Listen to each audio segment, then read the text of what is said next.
അസ്സലാമു അലൈക്കും ഫ്രണ്ട്സ്.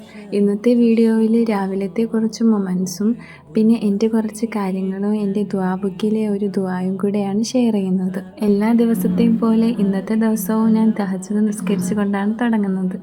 നമ്മൾ എപ്പോഴും ഇമ്പോർട്ടൻസ് കൊടുക്കേണ്ട നമ്മളെ ഫർള് നിസ്കാരത്തിനാണ്.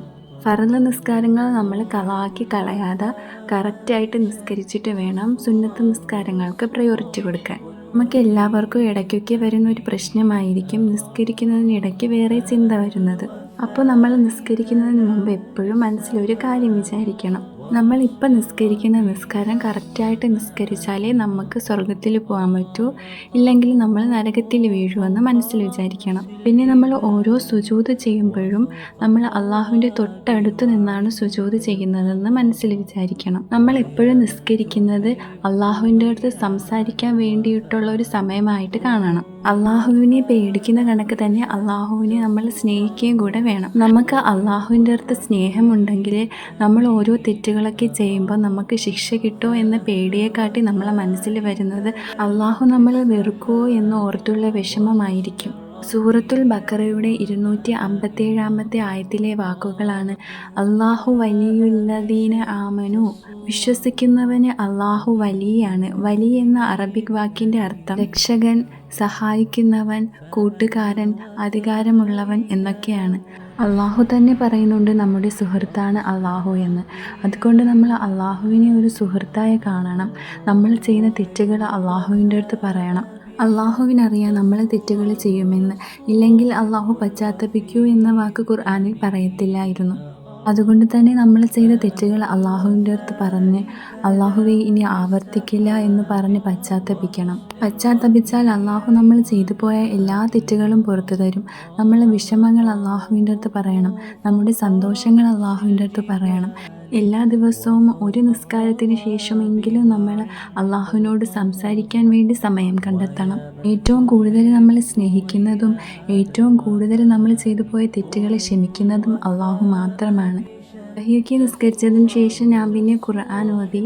ഞാൻ എൻ്റെ ബർത്ത്ഡേക്ക് കംപ്ലീറ്റ് ചെയ്യാൻ വേണ്ടിയിട്ട് ഒരു ഹത്ത ഓതിക്കൊണ്ടിരിക്കുകയായിരുന്നു.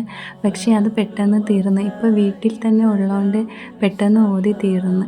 ഇനിയും ഒരു മാസത്തിൽ കൂടുതലുണ്ട്. അപ്പോൾ ഞാൻ വിചാരിച്ചു ഇനി ഒരു ഹത്തം കൂടെ ഓതി അന്ന് തീർക്കാമെന്ന്. നമ്മൾ എല്ലാ ദിവസവും നിസ്കാരത്തിന് ശേഷം 2 പേപ്പർ ഖുർആൻ വെച്ച് ഓതിയാൽ നമുക്ക് 30 ദിവസം കൊണ്ട് ഒരു ഹത്ത് ഓതി തീർക്കാൻ പറ്റും. ഒരു പേപ്പർ വെച്ചിട്ടാണെങ്കിൽ 60 ദിവസം കൊണ്ട് തീർക്കാൻ പറ്റും. ഇതാണ് എൻ്റെ ഇപ്പോഴത്തെ ദുആ ബുക്ക്.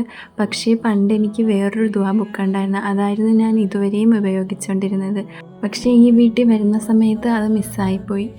അതിനകത്ത് ഞാൻ ഓരോ അറബിക് അക്ഷരങ്ങളും അതിൻ്റെ തജ്വീദും കുറേ ദുആകളും അല്ലാഹുവിൻ്റെ പേരുകളും അങ്ങനെ കുറേ ഞാൻ ഓതിയ ദിക്റുകളുടെ എണ്ണവും അങ്ങനെ എല്ലാം ഉണ്ടായിരുന്നു. അത് മിസ്സായതിന് ശേഷം ഞാൻ പിന്നെ ഈ ബുക്കാണ് എൻ്റെ ദുആ ബുക്കായിട്ട് ഉപയോഗിക്കുന്നത്. നമ്മളിപ്പോൾ താമസിക്കുന്നത് കോട്ടയത്താണ്. നമ്മളെ വീട് കൊല്ലത്താണ്.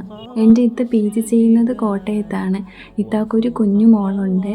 ഇത്തായും ഇക്കാക്കായും ഹോസ്പിറ്റലിൽ പോകുമ്പോഴത്തേക്കും പിന്നെ മോൾ ഒറ്റയ്ക്കാവും. അതുകൊണ്ടാണ് നമ്മളിപ്പോൾ ഇവിടെ താമസിക്കുന്നത്. ഇപ്പോൾ കൊല്ലത്ത് നമ്മൾ ഇടയ്ക്കിടയ്ക്കേ പോവാറുള്ളൂ. നമ്മളിപ്പോൾ ഇവിടെ വന്നിട്ട് ഒരു 7 മാസമൊക്കെ ആയിട്ടുള്ളൂ. ഞാൻ BTech കമ്പ്യൂട്ടർ സയൻസാണ് പഠിച്ചത്. ഇപ്പോൾ ജോബ് സെർച്ചിങ്ങിലാണ്. കിട്ടിയ ജോബിനൊക്കെ സാലറി കുറവായിരിക്കും, അല്ലെങ്കിൽ ബോണ്ടൊക്കെ കാണും. സാലറി കുറവാണെങ്കിലും എക്സ്പീരിയൻസിന് വേണ്ടി പോകാമെന്ന് വിചാരിക്കുമ്പോഴത്തേക്കും നല്ല ഡിസ്റ്റൻസ് കാണും. അപ്പോൾ ഹോസ്റ്റൽ ഫീസൊക്കെ ഒരുപാട് ആവേണ്ടി വരും. അതുകൊണ്ട് നല്ലൊരു ജോബ് കിട്ടാൻ വേണ്ടി വെയിറ്റ് ചെയ്തിരിക്കുകയാണ്. സുബഹിയൊക്കെ നിസ്കരിച്ച് കഴിയുമ്പോൾ ഞാൻ പിന്നെ എന്നത്തെയും പോലെ ബെഡൊക്കെ വിരിച്ചിടും. അപ്പോഴത്തേക്കും ഇത്ത മോളെ കൊണ്ടുവരും. ചില ദിവസങ്ങളിൽ ഇവൾ ഈ സമയം ഉറക്കമായിരിക്കും. മോൾക്കിപ്പോൾ 7 മാസമാണ് ആയത്. ഇനി നിങ്ങൾക്ക് ഞാനൊരു സുന്നത്ത് പറഞ്ഞു തരാം. എല്ലാ രാത്രിയിലും നമ്മൾ ആമന റസൂൽ ഓതണം. സൂറത്തുൽ ബഖറയുടെ അവസാനത്തെ 2 ആയത്താണ് ആമന റസൂൽ എന്ന് പറയുന്നത്. പ്രവാചകന്മാരോടും അള്ളാഹുവിനോടുമുള്ള വിശ്വാസത്തെ കൂട്ടാനും അള്ളാഹുവിൻ്റെ കാരുണ്യത്തിനും അള്ളാഹുവിൻ്റെ പൊറുക്കലിനും അള്ളാഹുവിൻ്റെ സംരക്ഷണത്തിനും വേണ്ടിയിട്ടുള്ള ഒരു ദുആയാണിത്. സ്വഹീഹ് അൽ ബുഖാരിയിലെ ഹദീസ് 5009 നബി സല്ലല്ലാഹു അലൈഹി വസല്ലം രാത്രിയിൽ ആമന റസൂൽ ഓതുന്നതിനെ പറ്റി പറയുന്നുണ്ട്. ബെഡൊക്കെ വിരിച്ചിട്ട് ഞാൻ പിന്നെ എന്നത്തെയും പോലെ രാവിലെ പത്രം എടുക്കാൻ പോവും. എന്നിട്ട് ചായ കുടിക്കും. ചായ കുടിച്ചിട്ട് പിന്നെ ഞാൻ എൻ്റെ ടേബിളിൽ വെക്കുന്ന ചെടിക്ക് വെള്ളം ഒഴിച്ചു കൊടുക്കും. എന്നിട്ട് ഞാൻ കർട്ടനൊക്കെ മാറ്റി ജനലൊക്കെ തുറന്നിടും. ഇന്ന് മഴയൊന്നും ഇല്ലാത്തൊരു ദിവസമാണ്. പിന്നെ ഞാൻ രാവിലെ തന്നെ വീടെല്ലാം തൂത്തിടും. തൂത്തൊക്കെ കഴിഞ്ഞിട്ടാണ് ഞാൻ ബ്രേക്ക്ഫാസ്റ്റ് കഴിക്കാറുള്ളത്. ഇന്ന് ബ്രേക്ക്ഫാസ്റ്റിന് ദോശയും ചമ്മന്തിക്കറിയും ആയിരുന്നു. ഞാൻ യൂട്യൂബ് തുടങ്ങുന്നത് ഏപ്രിൽ ലാസ്റ്റൊക്കെ ആയപ്പോഴത്തേക്കുമാണ്. ആദ്യമൊക്കെ ഞാൻ കുറേ ഷോർട്സ് വീഡിയോ ഒക്കെയാണ് ഇട്ടിരുന്നത്. പിന്നെ 100 സബ്സ്ക്രൈബർ ആയപ്പോഴത്തേക്കുമാണ് ഞാൻ ഫസ്റ്റ് വീഡിയോ ഇട്ടത്. ആദ്യമൊക്കെ ഞാൻ വീഡിയോസ് ഇംഗ്ലീഷിലായിരുന്നു അപ്ലോഡ് ചെയ്യാറുള്ളത്. പിന്നെ ഞാൻ ഇപ്പോൾ 2 മാസമൊക്കെ ആയിട്ടാണ് ഞാൻ മലയാളത്തിൽ വ്ളോഗ് വീഡിയോസ് വീക്കിലി 2 എണ്ണം വെച്ചൊക്കെ ഇടാൻ തുടങ്ങിയത്. എൻ്റെ നിക്കാഹ് കഴിഞ്ഞതാണ്. കഴിഞ്ഞ മാർച്ചിലായിരുന്നു എൻ്റെ നിക്കാഹ്. കല്യാണം ഇനി അടുത്ത വർഷം ഏപ്രിലൊക്കെ ആകുമ്പോഴത്തേക്കും കാണും. നിങ്ങൾക്ക് ഞാൻ എൻ്റെ ടേബിൾ കാണിച്ചു തരാം. ഞാൻ ഇവിടെ ഇരുന്നാണ് കൂടുതലും വീഡിയോസൊക്കെ ചെയ്യാറുള്ളത്. ഇതെല്ലാം ഞാൻ ഈ വീട്ടിൽ വന്ന ശേഷം ഉണ്ടാക്കിയതാണ്. ഈ കാലിഗ്രഫിയൊക്കെ ചെയ്യുന്നതിൻ്റെ വീഡിയോ ഞാൻ ഷോർട്സായിട്ടും ലോങ് വീഡിയോയിലൊക്കെ ഇട്ടിട്ടുണ്ടായിരുന്നു. ആദ്യം ഈ ടേബിൾ അല്ലാതെ ജനലിൻ്റെ ഭാഗത്തോട്ട് കിടക്കുകയായിരുന്നു. ഫസ്റ്റത്തെ വീഡിയോയിലൊക്കെ അങ്ങനെയായിരുന്നു ഈ ടേബിൾ കിടന്നത്. പിന്നെയാണ് ഞാൻ ടേബിൾ തിരിച്ചിട്ടത്. ഈ ക്യാൻഡിലും ഉണ്ടാക്കിയത് ഞാനാണ്. ഇതുണ്ടാക്കുന്ന വീഡിയോയും ഞാൻ അപ്ലോഡ് ചെയ്തിട്ടുണ്ടായിരുന്നു. എൻ്റെ കയ്യിൽ വൈറ്റ് കളർ വാക്സ് ഉണ്ടായിരുന്നു. പിന്നെ ഞാൻ അക്രിലിക് പെയിൻറ്റും കൂടെ ഒഴിച്ചിട്ട് ഇത് റോസ് കളറാക്കി.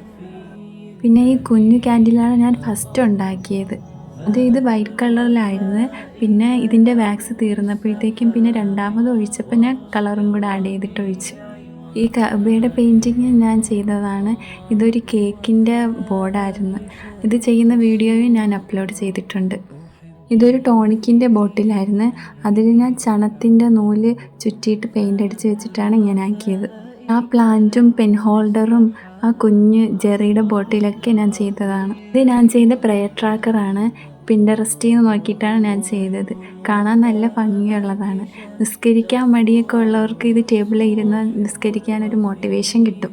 ഞാൻ ഇതങ്ങനെ അപ്ഡേറ്റ് ഒന്നും ചെയ്യാറില്ല, കാരണം ഞാൻ എപ്പോഴും നിസ്കരിക്കാറുണ്ട് കറക്റ്റായിട്ട്. പിന്നെ ഞാൻ ഇടയ്ക്കിടയ്ക്ക് ദിവസങ്ങളിൽ കോഡിംഗ് ഒന്നും മറന്നു പോകാതിരിക്കാൻ വേണ്ടി കോഡിംഗ് ചെയ്ത് നോക്കാറുണ്ട്. ഇനി നിങ്ങൾക്ക് ഞാൻ എൻ്റെ ദുആ ബുക്കിൽ ഒരു ദുആ പറഞ്ഞു തരാം. അല്ലാഹുമ്മ ജഅൽ ഫീ ഖൽബി നൂറൻ വഫീ ബസരി നൂറൻ വഫീ സമഇ നൂറൻ വഅൻ യമീനി നൂറൻ വഅൻ യസാരി നൂറൻ വഫൗകി നൂറൻ വതഹ്തി നൂറൻ വഅമാമി നൂറൻ വഖൽഫി നൂറൻ വജഅൽ ലീ നൂറൻ. അല്ലാഹുവേ, എൻ്റെ ഹൃദയത്തിൽ പ്രകാശം തരയണമേ. എൻ്റെ കണ്ണിലും എൻ്റെ ചെവിയിലും എൻ്റെ വലത്തുഭാഗത്തും എൻ്റെ ഇടത്തുഭാഗത്തും എൻ്റെ മേളിലും എൻ്റെ താഴെയും എൻ്റെ മുമ്പിലും എൻ്റെ പിന്നിലും പ്രകാശം തരയണമേ. എനിക്ക് പൂർണ്ണമായി പ്രകാശം തരയണമേ. ഇങ്ങനെയാണ് ഈ ദുആയുടെ അർത്ഥം. ഈ ദുആ നൂറിന് വേണ്ടിയുള്ള ദുആ ആണ്. നൂർ എന്ന് വെച്ചാൽ പ്രകാശം. ഈ ദുആ ഓതുന്നതിലൂടെ നമുക്ക് സിറാത്ത് പാലം കടക്കുന്നത് എളുപ്പമാക്കി തരുമെന്നും പറയപ്പെടുന്നു. സ്വഹീഹ് അൽ ബുഖാരിയിലെ ഹദീസ് 6316 പറഞ്ഞിരിക്കുന്ന ദുആയാണിത്. ഇബ്നു അബ്ബാസ് റളിയല്ലാഹു തആല നബി സല്ലല്ലാഹു അലൈഹി വസല്ലമയുടെ ഭാര്യയായ മൈമൂന റളിയല്ലാഹു തആലയുടെ വീട്ടിൽ ഒരു ദിവസം താമസിക്കുകയും മൈമൂന റളിയല്ലാഹു തആല ഇബ്നു അബ്ബാസ് റളിയല്ലാഹു തആലയുടെ ഉമ്മയുടെ സഹോദരിയായിരുന്നു. അപ്പോൾ മുഹമ്മദ് നബി സല്ലല്ലാഹു അലൈഹി വസല്ലം രാത്രി എണീക്കുകയും വുളു എടുത്ത് നിസ്കരിക്കാൻ പോകുന്നതും ഇബ്നു അബ്ബാസ് റളിയല്ലാഹു തആല കാണുകയും ചെയ്തു. അപ്പോൾ ഇബ്നു അബ്ബാസ് റളിയല്ലാഹു തആലയും എണീക്കുകയും വുളു എടുത്ത് നബി സല്ലല്ലാഹു അലൈഹി വസല്ലമയോടൊപ്പം നിസ്കരിക്കാൻ തുടങ്ങുകയും ചെയ്തു. നബി സല്ലല്ലാഹു അലൈഹി വസല്ലം 13 റക്അത്ത് നിസ്കരിക്കുകയും ഈ ദുആ ഓതുകയും ചെയ്തിരുന്നു. ഈ സന്ദർഭമാണ് സ്വഹീഹ് ബുഖാരിയിലെ ഹദീസ് 6316 പറയുന്നത്.